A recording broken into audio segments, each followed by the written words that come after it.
फगुआ में शादी को के चल गेले जान गे केकरा संग होली खेलब की चंपलान गे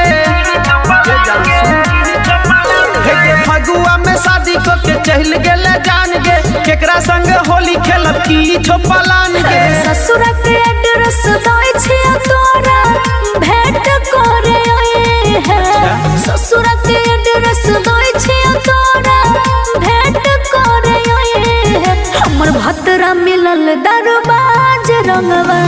यारवा तो लगई है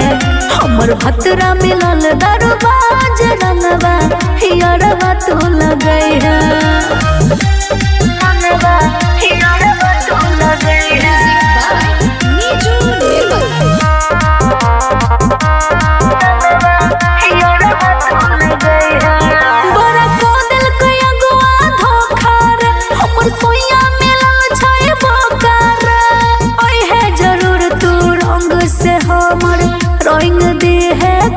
अच्छा ठीक छो खूब दिलियो तोरा हम मौका गे तैयो धोके गेले तू धोखा गे फूस वाला घर के छोड़ के तोहर बाबू खोजल गौ कोठा गे मुर्गा मछली अंडा हमरा पलंग पे खोई है ठीक छै आबै छियो मुर्गा मछली अंडा हमरा पलंग पे खोई है मरदा मिलल दरबाज रंगवा यारवा तो लगई है हमर भतरा मिलल दरबाज रंगवा यारवा तो लगई है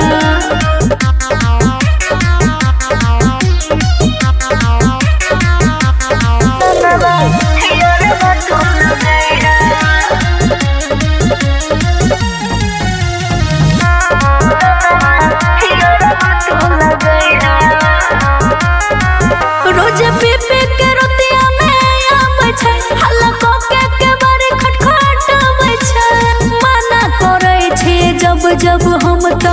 माई बहन के गोरियाबै छै नोबल इरफान से ली है सहारा गे रंग लगा के बोला बो सारा रा गे बाड़ा तू नखरा देखबै जे छलही तकबो नहीं दोबारा गे माफ करी है पिछला गलती आहब नई कोनी है नहीं नहीं माफ करी है पिछला गलती आहब नई कोनी है हमर भतरा मिलल दरबाज रंगवा यारवा तो लगई है हमर भतरा मिलल दरबाज रंगवा यारवा तो लगई है बुझले रे।